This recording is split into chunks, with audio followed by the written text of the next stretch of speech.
across the deck. Okay. Sky freaks. Sky freaks? Yeah, we see clouds, we see pictures in them, all that kind of thing. Well, of course, we have seen rainbows, which is very interesting. In a certain point, for some reason, this, Yeah, the and it's skies are really beautiful. pretty. It's just beautiful. Perfect.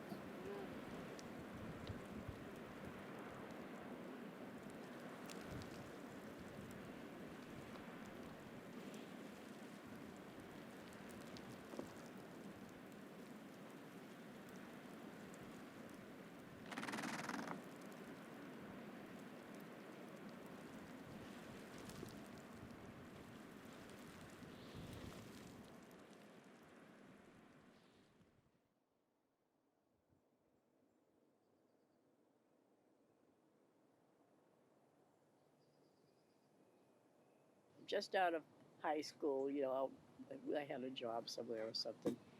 But we had this band that used to play in Dedham, and when we were young, we used to go and listen to them, and groups of friends and stuff. And I was sitting, I got lucked out, got a front row seat, and I was sitting, and they were playing the band, and I was just sitting there. And of course, it was a song I knew, so I was just kind of singing along like that. And the fellow came over and he said, "You want to come up here and sing with us?" And for some reason, I had the guts, or the know-how, or blank head, whichever you want to put it, and went up and sang with them. And they hired me to sing with them every week, and I used to sing with the band. I don't even know how it happened, why I had the nerve to do it. So now I have the old mind, and now I'm always trying to remember words to songs. And sometimes they come to me, and sometimes they don't.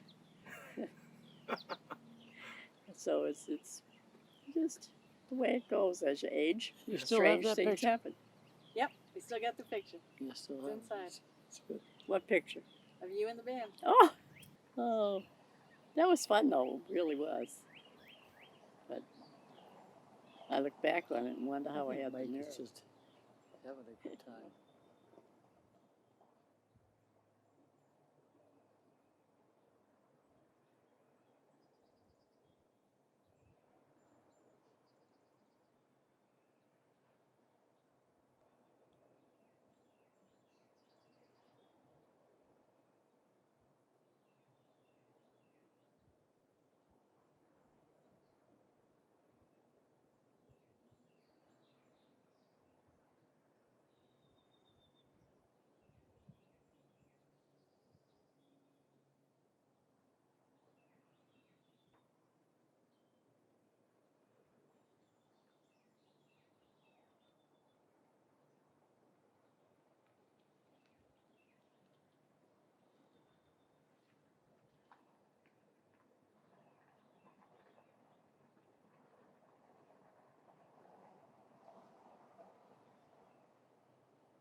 We were a team of amateurs, and we won the national title of America in amateur hockey.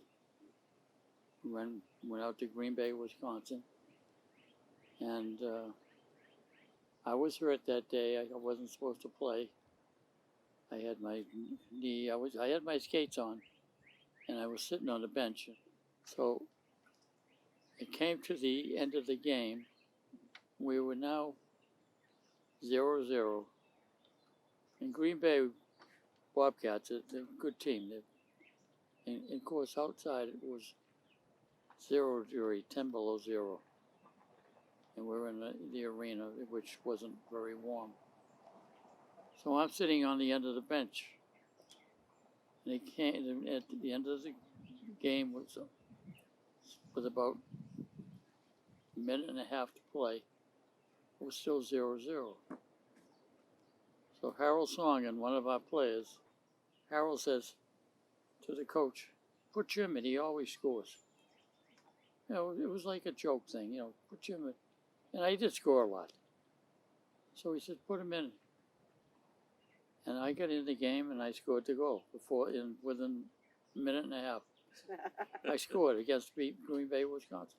We won 1-0. Wow. Now, that I wasn't in, and to this day, because I wasn't supposed to be playing, my mind has not registered how I did it. I just know I scored, and that was it, and you know, we won the game. That's amazing. That's crazy. And to What this it is. day, I still can't. I can't. I don't know how I did it. I just Wrap your head scored. around it. It's amazing. Yeah, it was.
This basement used to terrify me as a child. The incessant noise made me sleepless throughout the night. This was my room when we had nowhere else to go, a refuge in a tormentor. This was a space of permanence when all else was fleeting. It seemed as if without end.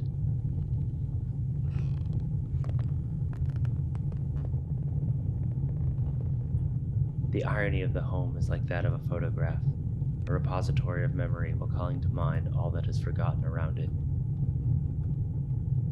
I found happiness in the summers when my cousins would come north to visit.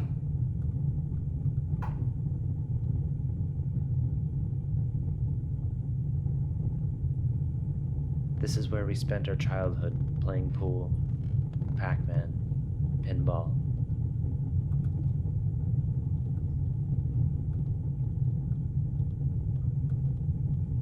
Those weeks felt both brief and endless.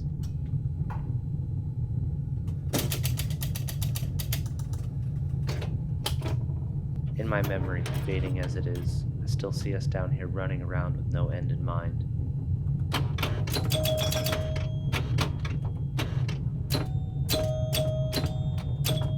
But of course it did.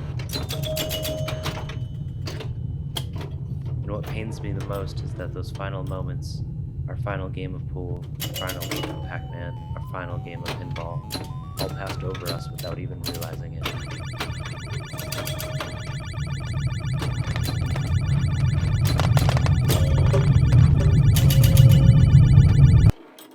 What's left is but a flurry of images growing louder and louder, fighting to remain inside our head.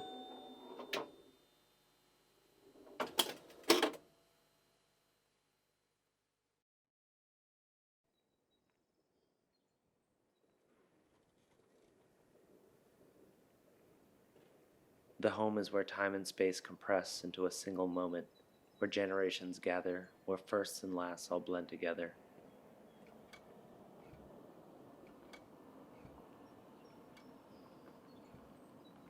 It is made of so many minuscule parts we often take for granted.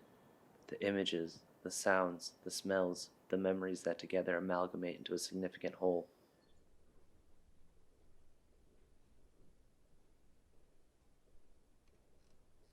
And while it's a fortress that guards against a swiftly turning world that seems to rotate faster as we get older, it too is fleeting.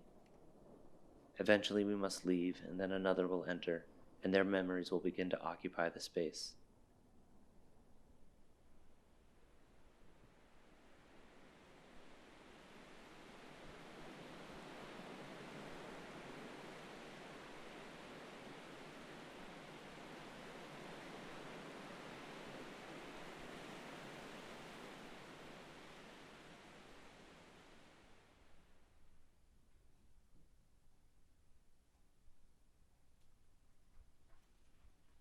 And so we hold on to our own, give life to them as we share them with others, desperately trying to keep them from fading away.